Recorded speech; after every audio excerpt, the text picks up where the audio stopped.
trabalhos na quarta-feira à noite, está sendo a nossa abertura. Pedindo permissão dos membros da casa, que o livro já se anuncie com a equipe, para que ele faça a vida de limpeza, a partir do dia negativo que encontra. Pedimos a purificação da água, que é o meio necessário para nossas casas, e assim, em nome de Deus do Cristo da Caridade, estamos iniciando a atividade desta quarta-feira à noite. Nossa irmã Garavinho vai fazer a explanação. Nossa irmã Garavinho. Boa noite. Boa noite. Eu vou ler um pouquinho aqui do Evangelho para vocês, Evangelho segundo o Espiritismo. O capítulo é Bem-aventurados os que são dóceis e pacíficos. O tema é a cólera. O orgulho nos leva a julgadores a ser mais do que sois vós, a não poder suportar uma comparação que pudesse rebaixar-vos, a vos considerar, ao contrário, de tal forma acima de vossos irmãos, seja em engenho, seja em posição social, seja mesmo em vantagens pessoais, que o menor paralelo vos irrita e vos ofende. Então, o que decorre isso? Vós sois entregando a cólera.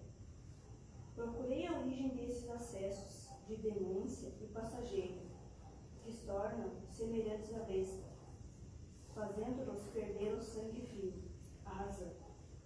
Procurai e vos sempre encontrares como base o orgulho ferido. Orgulho não se choca, quase sempre encontrareis como base o orgulho ferido. Orgulho não se choca, quase sempre encontrareis como a base do orgulho ferido. O orgulho não se choca, ao sofrer com uma objeção a ponto de vos fazer rejeitar as observações justas e requerir com cólera os mais sábios conselhos. Mesmo a impaciência que causa contrariedades muitas vezes pueris, está relacionada à importância que atribuis à própria personalidade, diante da qual acreditais que tudo deve dobrar-se. Em seu frenesi, o homem cólerico revolta contra tudo, contra a natureza, luta, os objetos inanimados que ele quebra, porque não lhe obedece. E se nesses momentos ele pudesse ver-se a sangue frio, teria medo de si mesmo, ou se acharia muito ridículo. Que ele julgue, por isso, a impressão de que se deve causar em outras pessoas. Mesmo que não tenha senão por respeito a si mesmo, deveria esforçar-se por vencer a tendência que ele faz desse jeito objeto de piedade. Se ele pensasse que a cólera não remedia nada, que altera a saúde e até lhe compromete a vida, seria que ele próprio a sua primeira vítima. Mas, acima de tudo, uma consideração deveria ter o pensamento de que ele torna infelizes todos os que o cercam. Se tem coração, não lhe causa sermões. Faz sofrer os seres que mais a amam. Porque desgosto moral nesse acesso de uma irritação cometesse um ato pelo qual poderia arrepender-se de toda a sua vida? Em suma, a cólera não exclui certas qualidades do coração, mas impede que faça muito bem, e poder levar a fazer o mal. Isso deve ser estímulo suficiente a motivar esforços para dominá-lo. O espírito, além disso, é estimulado por outro motivo, o da cólera e contrariedade à caridade e à unidade cristã.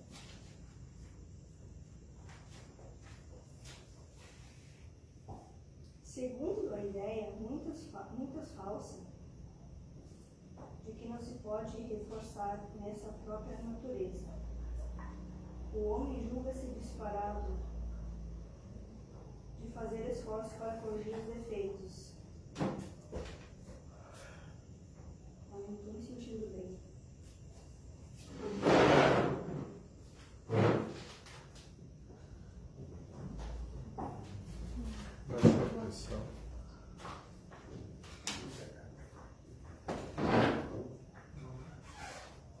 pode continuar.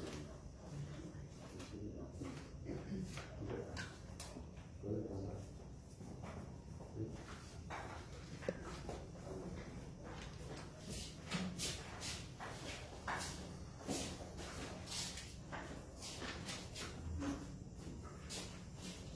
Eu já tinha terminado, vou ler o último parágrafo então, tá? O último parágrafo mais. Em suma, a cólera não exclui certas qualidades do coração, mas impede que se faça muito bem e pode levar a fazer muito mal. Isso deve ser estímulo suficiente a motivar esforços para dominá-la. O espírita, além disso, é estimulado por outro motivo, o de que a cólera é contrária à caridade e à humildade cristã, um espírito protetor.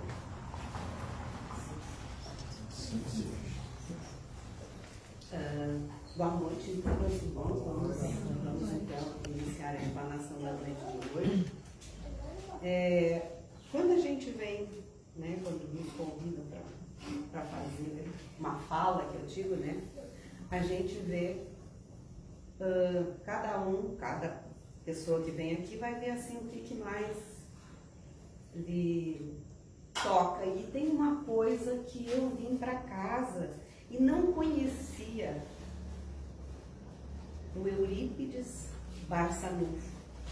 Vocês conhecem? Ele é o mentor espiritual da nossa casa. Então, eu trouxe uma bibliografia não vou dizer. Uma história, a primeira biografia dele, né? E depois algumas coisas que ele fez para a gente poder, né? Admirar ainda mais a pessoa que ele foi, né? Porque a gente está aqui numa casa onde era um mentor espiritual e a gente sabe um pouco dele, né? Então, vamos iniciar. Quando eu estiver falando muito baixo, vocês falem, porque eu vou contar um segredo para vocês. Eu sou deficiente auditiva dos dois, uso aparelho nos dois ouvidos. Então, quando eu falar muito baixo, às vezes está alto no meu ouvido, né? Então, quando tiver as pessoas, fala assim para mim que está mais longe, ou que não está ouvindo, tá bom? Porque aí eu fico bem feliz, tá? A gente tem que contar os segredos da gente também, né? Então, tá. Então, assim, o Eurípides Barçanufo nasceu em Sacramento, em Minas Gerais. Ele nasceu dia 1º de maio de 1880. Ele desencarnou também lá em Sacramento, né, em 1º de novembro de 1918. Então, assim, ó, de 1880 a 1818, ele desencarnou com 38 anos e um pouquinho, assim, 6 meses, uma coisa assim. Então, desencarnou jovem, né? Ele foi o terceiro filho, né, de uma numerosa família mineira de 15 irmãos. Então, ele tinha 15 irmãos e ele foi o terceiro, né?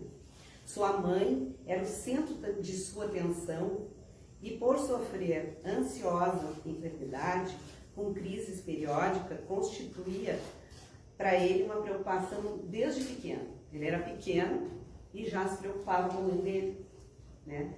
Então, para ver como, quando nasce que tem essa coisa assim, é pequeno e tu já vê na criança aquela diferença, né, que as crianças têm umas das outras. Embora nenhum filho é igual, né, gente? A gente pode ter 15, ou 2, ou 3, e nenhum é igual.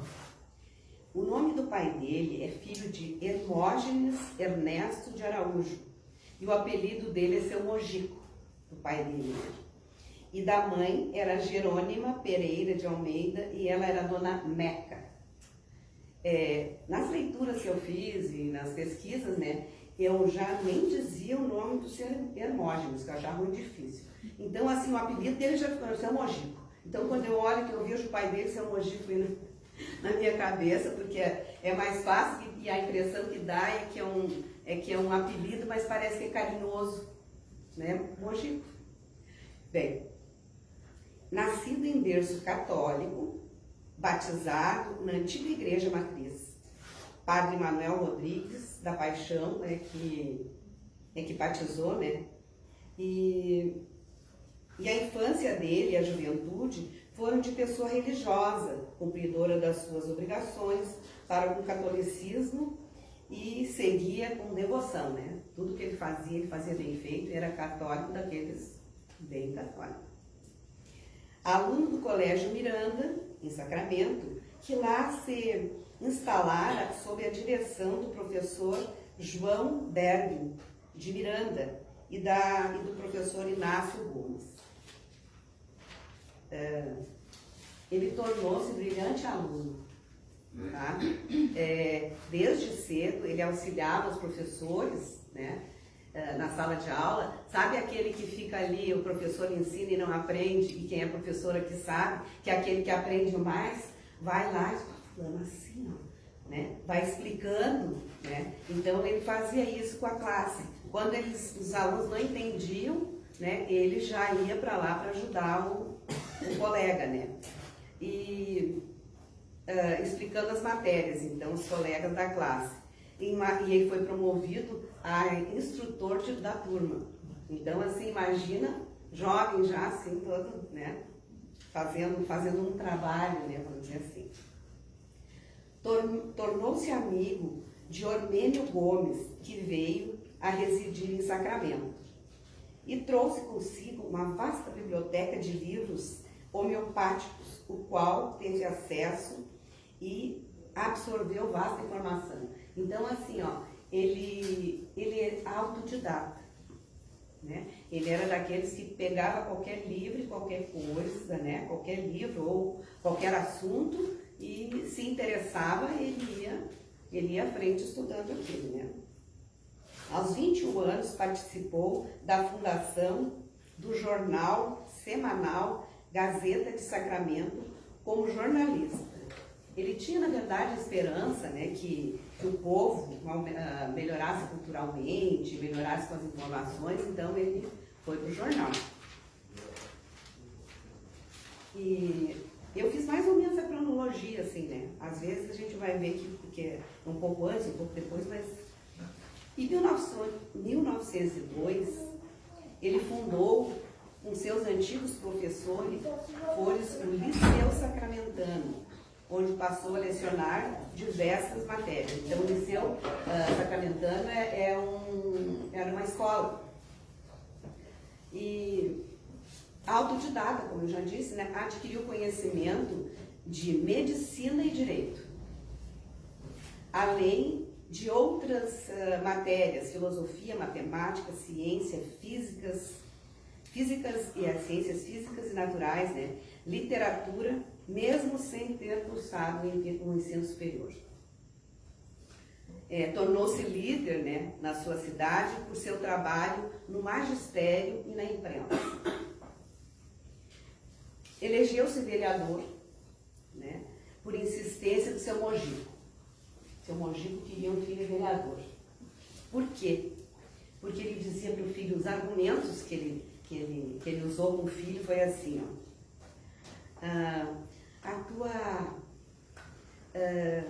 o teu conhecimento, inclusive eles te conhecem tanto e sabem quem tu é mais do que o presidente da Câmara. Então ele, né, elevou para ver se o filho ia, né? Então, naquela época, eles chamavam de presidente, assim, elogiou o vereador, vamos lá. Tornou-se vereador em 1903 e exerceu a vereança por 2 mandatos. Durante esse tempo, beneficiou a população da sua cidade com luz, bondes elétricos, água encanada e cemitério público. Então, durante o tempo que ele esteve lá, ele fez bastante coisa. Aos 22 anos, ele ocupava 5 posições, de alta responsabilidade todas, né? Então, era professor e diretor do Liceu Sacramentano. Era vereador, jornalista, e como ainda era católico, nesta época, né? Era secretário da Irmandade São Vicente de Paulo, conhecida também como Conferência de São Vicente, eu disse Vicente ou Francisco? São Vicente de Paulo. Então, ele ficou com essas incumbências, né, porque ele quis. Ele ia... Gente, eu acho que é por isso que ele não casou. Ficou solteiro, né? Porque com todas essas incumbências, com agora é brincadeirinha, né? Com uma mulher incomodando, imagina se ele ia poder ter tudo isso. Isso é só brinquedo, tá, gente? Não leva em consideração. Então, foi vereador até 1910, quando renunciou a uma prorrogação de mandato por discordar do autoritarismo do então presidente do estado de Minas Gerais. Eu achei muito engraçado e fui pesquisar, porque a gente sabe que é governador, né, dos estados. E a bibliografia que eu fui olhar dizia presidente de Minas Gerais. Provavelmente naquela época fosse chamado assim, né? Não sei se tem algum historiador aqui que saiba, né? Mas provavelmente depois que veio o governador, antes provavelmente fosse isso, né?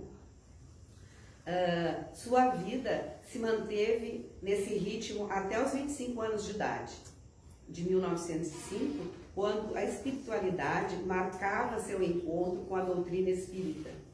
Em visita ao padre, né, Maia, ele recebeu do padre uma Bíblia, né, para ler com algumas recomendações. Então, vocês vão ver depois que ele... Bom, vamos continuar então. Contato com a doutrina espírita. Então, agora nós falamos dele, né, para vocês. E ele era, disse, bem franzino, magrinho, franzininho, assim, né? Porque ali pela fotografia a gente já nota que é uma pessoa, né, mais franzina. Antes da conversão ao espiritismo, parentes realizavam sessões mediúnicas na fazenda Santa Maria, distante de Sacramento, 14 quilômetros. Na residência de propriedade do tio-avô dele. Ele, o tio-avô Capitão Joaquim, e sua esposa Ana Petronilha de Araújo. As sessões, essas lá da Santa Maria, lá, eram ricas em fenômenos, eram assistidas por lavradores da região, né, e a família deles, e além de moradores de Sacramento, que mesmo sendo 14 quilômetros, né, de lá, o pessoal ia de Sacramento até lá. Um dos participantes era tio de Eurípides, chamado Mariano da Cunha Júnior, chamado Senhor Mariano, era assim que chamava, o Senhor Mariano, responsável pelo primeiro contato de Eurípides com a doutrina espírita. O que esse tio Mariano fez? O tio Mariano deu para ele um livro para ele ler, né? O tio era muito materialista, esse tio Mariano antes, né? E passou então a ser espírita. E ele estranhou, né, que esse tio passou a ser espírita, né? Chamou a atenção dele, do sobrinho, né, que recebeu às suas mãos uma obra, Depois da Morte, de Leon Denis. Não sei se alguém já leu. E ele deu então pro Eurípides, né? E Eurípides encontra no livro conceitos filosóficos sobre a vida e a morte, que lhe pareciam corretos, e encontra na reencarnação as explicações racionais acerca da responsabilidade de cada um e causa para os desequilíbrios físicos, morais e sociais. Então, ele lendo esse livro, daí ele começou realmente a se convencer, e aquilo que tinha dentro dele, que ele não sabia, que ele procurava, porque imagina uma pessoa que estuda filosofia e todas aquelas outras coisas, eu sou suspeita para falar, mas se a gente não acredita em reencarnação, tem coisas que é muito difícil da gente assim, se convencer, vamos dizer assim, né? De se convencer, porque a doutrina espírita nos explica muita coisa, que às vezes a gente diz assim, mas por que Deus não faz isso? Deus não é justo, ou seja, não é isso, né? Deus é justo, soberanamente justo, né? Então a gente conhecendo bem a doutrina espírita, né? E a gente estudando, e quanto mais a gente estuda, mais a gente acredita. Mesmo com algumas dúvidas, Barçanufo compareceu a uma sessão espírita e ao ver parentes dele, analfabetos, incorporados, falando línguas diferentes e proferindo conceitos filosóficos com grande amplitude de conhecimentos, a partir dali ele começa a pesquisar o assunto, né? Antecipando já as grandes realizações no esclarecimento e amparo aos necessitados. Então, quando ele começou a ler e acreditar nisso e ver o que acontecia mesmo com esses parentes que eram analfabetos, que eles, né, conseguiam falar outras línguas e um monte de coisa que, né, não falariam se soubessem, né, não saberiam que falar outra língua. Mesmo com uma dificuldade. Logo na primeira sessão que participou na fazenda Santa Maria, né, um de seus parentes, o Aristides, analfabeto, recebeu um desafio mental do Eurípides. O que Eurípides fez? Ele sentou lá e começou a pensar. Olha o pensamento dele. Se é verdade que os mortos podem se manifestar, e se essa casa de Deus é de Deus, eu gostaria que João Evangelista me explicasse as bem-aventuranças. O parente, que jamais frequentara uma escola, fez a mais linda explanação bíblica que Eurípides havia ouvido sobre as bem-aventuranças, à luz da lei do amor, da lei da reencarnação e da lei do progresso. Em outra reunião, manifestou-se, por intermédio do médium mariano, aquele que seria um dos seus espíritos protetores, Vicente de Paulo, que seria um dos protetores depois do Eurípides, né? Então, olha o que ele disse, ele veio e deu um conselho. Ele disse assim, pois bem, meu filho, apesar da Irmandade de São Vicente de Paulo ostentar o meu nome, afaste-se dela. É meu primeiro conselho. Não esconda a nova posição religiosa. Pelo contrário, propague-a aos quatro ventos. E o meu segundo conselho é: não tem por que o assunto deste seu ataque. Porque ele disse que assistia ele desde o nascimento dele, o São Vicente de Paulo. Então, que ele não temesse fazer nada disso, que ele era quem protegia ele, né? Então, ou seja, foi o próprio espírito de Vicente de Paulo que aconselha afastar-se da sua ordem católica romana. No início, né, aí as manifestações do seu parapsiquismo, mediunismo, que diz, né, ao tentar esclarecer seus ex-companheiros e familiares católicos, foi rechaçado, contudo, perseverou. Imagina alguém católico naquela cidade não tão grande, né, e que era católico e que ia na igreja, que ajudava, e, enfim, aí mudar, mas ele tinha que, se era isso que ele queria, se era nisso que ele acreditava, ele tinha que ir em frente.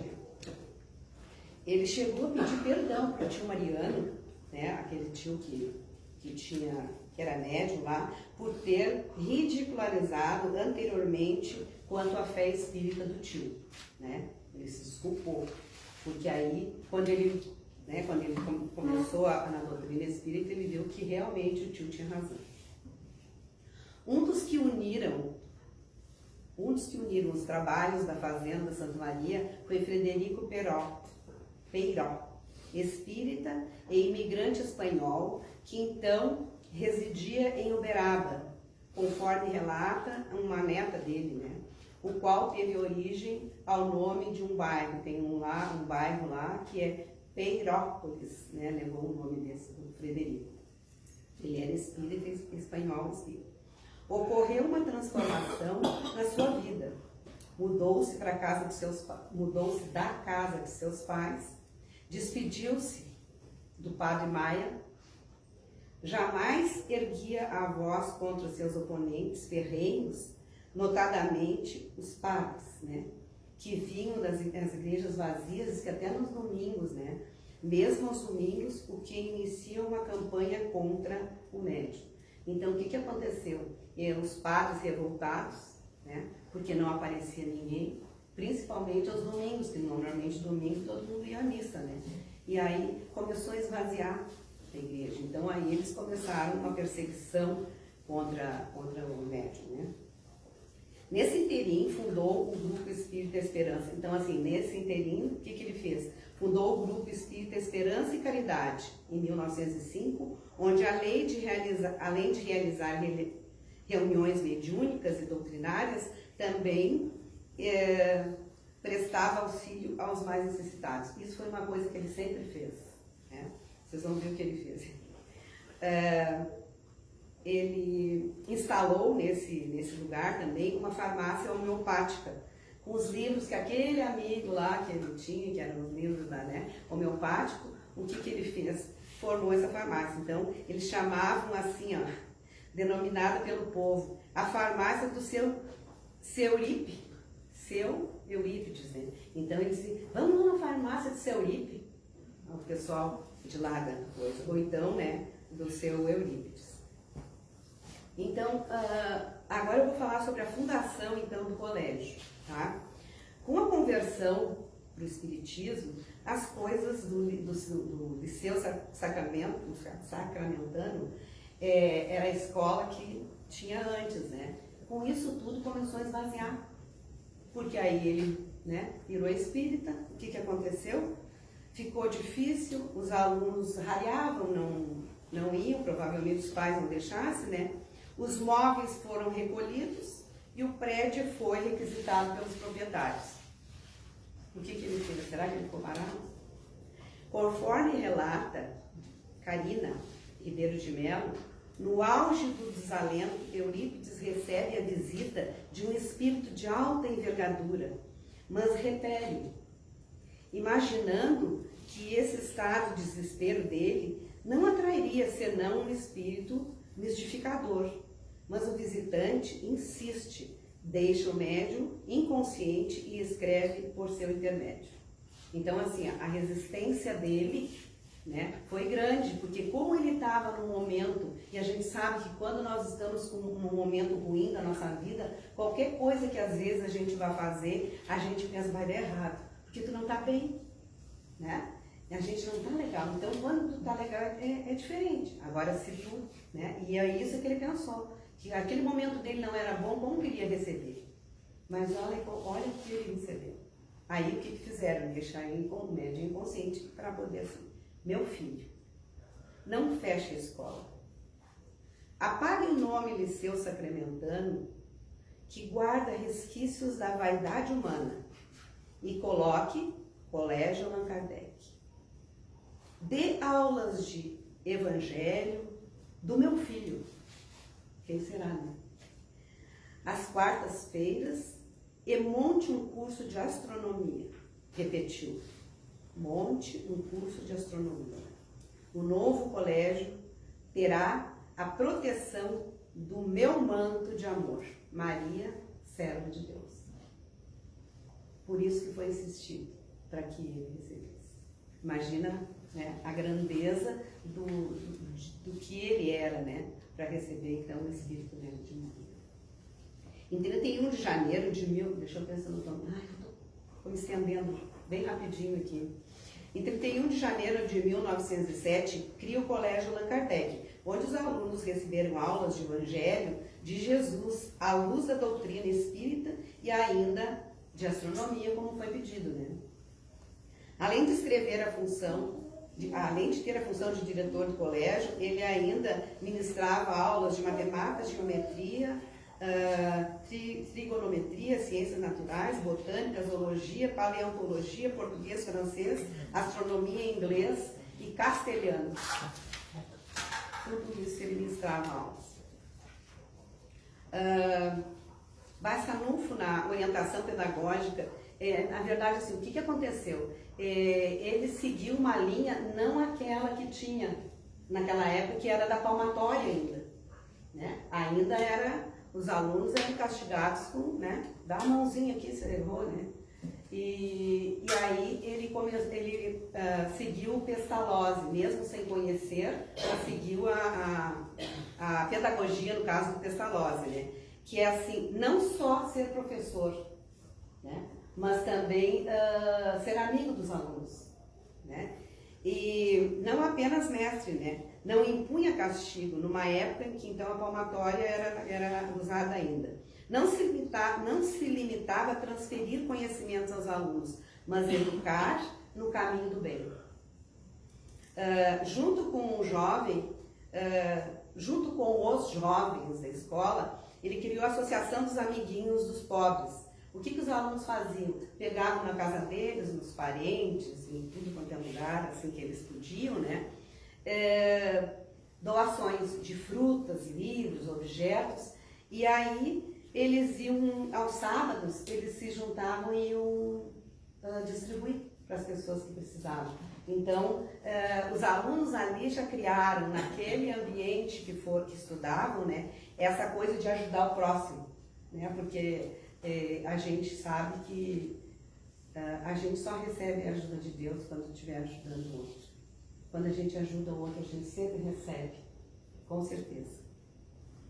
Um ex-aluno, né, dele retirou um livro, né, Eurípides Barçanufo, Apóstolo da Caridade, que é um livro que tem, Jorge, ser os visitantes externos, só um pouquinho, deixa eu me... alunos, eu vi a hora ali e fiquei nervosa. Deixa eu ver. Vamos adiante, então. Bom, vamos ver então, assim, tinha mais coisas, mas o nosso tempo é curto e eu quero falar sobre no caso, a mediunidade dele e as curas, né? Eurípides foi promovido pelos espíritos acerca da perseguição. Ele foi avisado pelos espíritos que iam persegui-lo, né? Ele já estava sabendo. E aí ele continuou firme naquilo ali. A primeira cura dele, que foi realizada, ele perguntou pro Mariano, né? Mariano, onde é que mora o Carlos? Aí o Mariano perguntou, mas por que tu quer saber onde mora o Carlos? É porque o Carlos está 2 dias sem comer e sem tomar água. Aí eu disse, mas o Carlos mora lá embranhado, lá no meio da mata. Disse, mas nós vamos ter que ir lá, tu vai ter que me levar. Porque ele está lá passando mal. E ninguém visitava o Carlos, porque o Carlos tinha lepra. E aí ele foi até lá, e é para vocês verem a grandiosidade que não precisava chamar. Ele, a intuição dele, simplesmente dizia que tinha que ir, ou talvez, com certeza, os espíritos, né, avisando que ele teria que ir lá nesse lugar. E ele foi lá para atender o Carlos. Né? E sem medo também, né? Porque as pessoas, quando era lepra, você sabe que a lepra, eu até li sobre ela, né? Que é uma das doenças, então, mais antigas da humanidade. Né? Ela é datada de 600 anos antes de Cristo. Então, é uma doença muito, muito antiga, né? Aí ele, bom, vamos lá, tem mais coisas. Bom, então essa era uma das características da mediunidade acerbada, então, dele, né? Chegava nos lugares para realizar algum tratamento de cura sem sequer ser chamado. Então, assim, sobre a farmácia Esperança, né? Muitas pessoas o pai dele, né? Ajudava, a mãe, as primas, irmã, né? E hoje ainda existe a farmácia dele, quer dizer, a farmácia foi para um lugar, depois existe o nome, né, da farmácia, provavelmente não seja mais ele, né, gente? Vai ser 1918. Bom, Ele passa a curar também sobre a orientação do espírito de Bezerra de Menezes, né? Na sua farmácia. Era cada vez mais procurada numa época em que a medicina tinha poucos recursos e as pessoas também. As pessoas também não tinham recursos, né? Então, iam lá e nada era cobrado. Né? Ele não cobrava. Agora para finalizar. Uma das mediunidades mais extraordinárias era de desdobramento e bicorporidade. O que significa isso? Por exemplo, um dia ele estava dando aula, né? E veio aquilo na cabeça dele. Ele sai do corpo, vai lá, fez um parto, né? E voltou para a sala, ele estava na sala de aula, e voltou para a sala de aula, tá? Não, na sala de aula os alunos estavam enxergando ele, entendeu? Os alunos estavam enxergando ele, que é bicorporidade. Ele foi lá e fez o parto. Nisso, ele diz assim para os alunos, daqui a pouco vai chegar um senhor de roupa de montaria, a cavalo, e vai vir me buscar para fazer o parto. E aí, dito e feito, ele disse, quando ele chegar, vocês levantem. Aí, lembra que a gente levantava quando chegava a visita? E eles entrou desesperado. Vamos lá, ligeiro, a minha mulher tem que ganhar bebê agora, não sei o quê. Aí ele disse assim, não, eu já fui lá, ela tá bem. Ah, o cara vai acreditar. Se dissesse para vocês, vocês iriam acreditar? Não, né? O que ele fez? Foi, então vamos. Aí foi, deixou os alunos, foi com o senhor esse até a casa dele. Quando chegou lá, ela disse, doutor, professor, ela disse, não precisa, eu estou bem, por que o senhor voltou? Aí o marido dela, entendeu? Ele tinha realmente ido fazer o parto, ela estava bem, né? E aí ele voltou e continuou dando a aula. E a gente vai dizer assim, mas como os alunos hoje, a gente lembrando dos alunos que nós temos hoje, como, né? Mas se eles foram criados, na verdade, educados nessa escola e sabiam disso, e às quartas-feiras recebiam esse tipo de, né, de mensagem, coisa, com certeza eles... Tá, outro.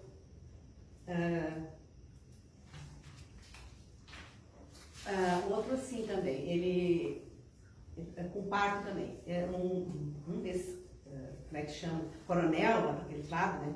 Esse coronel disse que os filhos dele, as filhas dele, nasceriam com um Eurípides, né? A primeira, tudo bem, ele levou para sacramento e a pessoa ganhou o bebê com ele e tal. A segunda, a esposa veio prematura, criança, e o bebê estava sentado, aquelas coisas, tudo que dá complicação, né? E aí ele pegou e disse, foi também, foi lá, fez o parto, e aí não acreditou, a criança vem, a mãe vem. E aí quando o pai lá, eles mandavam a cavalo da fazenda, como é que a gente chama? Peão, assim? Capataz. Aí mandou o capataz da fazenda também, né? O capataz chegou lá e disse, mas eu já fiz isso. Mas de qualquer forma ele foi lá e também. É o segundo parto que ele fez desse jeito. Né? E acho que é isso. As filhas. E assim, vinha visitante, gente, de tudo quanto é lugar. E sabe o que os padres faziam? Como eles não tinham ali nada mais, né, fiéis, e para ganhar dinheiro, não sei de que forma, o que eles faziam? Começaram a fazer casas para poder alugar para os que vinham para ser atendidos pelo Eurípides, que vinham de outros lugares. Então, mesmo ainda ganhavam, né?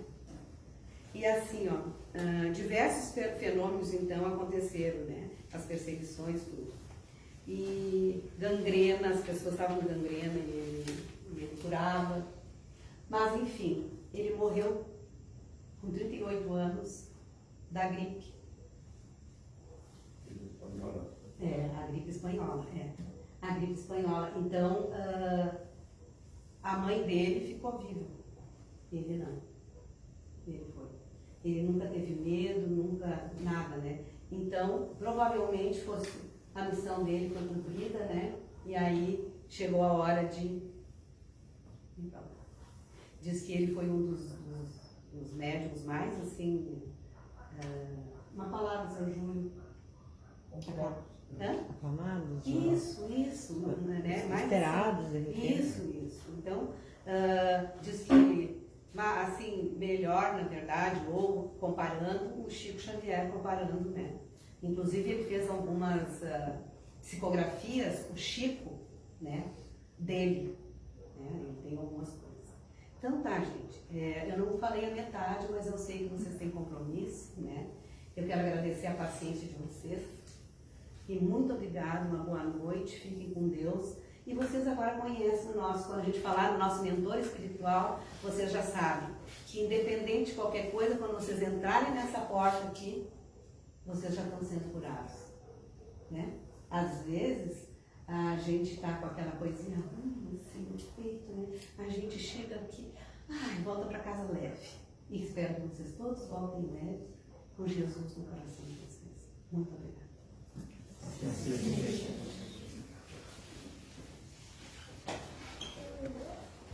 Nós vamos para a sobre os lares, que vocês se concentrem para eliminar o pensamento positivo, para eliminar o que está pensando de ajuda no lugar que eles estiverem.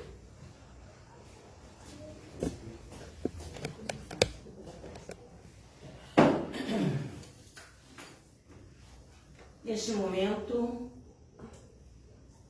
queremos primeiramente agradecer a Deus. Pedir ao nosso Mestre Jesus que interceda junto a Deus por nós e não dispense o amparo desses espíritos bondosos da equipe de Eurípides Barçanufo a nos encaminhar, nos intuir, nos consolar. Mestre Jesus, aqui estamos com o coração e as mentes abertos para receber todos os benefícios que a espiritualidade nos traz. Por isso nós queremos aproveitar e orar por todos aqueles que já partiram desta vida para o mundo espiritual. Os nossos entes queridos, aqueles menos amigos, aqueles que escrevemos na caixinha para oração, que eles estejam neste momento recebendo as nossas vibrações, levando-lhes a certeza de que a verdadeira vida é a vida espiritual. Um momento a gente está aqui na Terra, outro momento estamos na pátria espiritual. E que sempre estaremos amparados por espíritos bondosos, esclarecedores e consoladores. Queremos, Jesus, orar pelos nossos lares, a nossa casa, que cada aposento da nossa casa seja magnetizado por esses fluidos de harmonia, de paz, saúde e amor. Aproveitando que nós estamos no mês da celebração do nascimento de Jesus, onde os corações estão todos propensos ao bem, ao amor, que a nossa casa seja iluminada, não artificialmente, mas iluminada por este amor, pelas vibrações do nosso Mestre Jesus, que nasce a cada ano nos nossos corações. Embora saibamos que muitos corações dos nossos irmãos de hoje em dia é só na aparência, mas não importa. Jesus é nosso mestre, é nosso guia, e Deus nosso Pai, Ele entende as nossas limitações. Por isso as nossas casas estejam elas com luzinhas de Natal artificiais ou com luzes de harmonia, de amor e de paz. Sempre será um ponto em que os espíritos bondosos farão pousada. Principalmente quando fazemos o Evangelho no lar. Aqui também fica a sugestão para todos os nossos irmãos que façamos a oração no lar para que essa luz permaneça durante todo o ano, não só no Natal. Obrigada, Senhor, que os nossos familiares que lá convivem possam receber todos esses fluidos que está irradiando da nossa mente, do nosso coração, em forma de harmonia e paz. E nós que aqui estamos, que possamos sair daqui melhores do que quando chegamos, que o passe nos magnetize o corpo, mas nos firme o espírito na vontade de nos transformarmos em verdadeiros cristãos. Muito obrigada, Senhor, e que assim seja. Antes do passe, eu vou dar um aviso que dia 25 de dezembro, dia 1º do ano, vai cair uma quarta-feira, excepcionalmente, não teremos trabalho na casa, tá? Mas o que não impede é que permaneçamos em oração, né? Façamos orações nos nossos lares e não esqueçamos do aniversariante. Muito obrigada. Hã? O dia também? Sim, dia 25 de dezembro e 1º do ano, Isso. que será quarta-feira, certo? Nós vamos agora para o passe. Mentalize o seu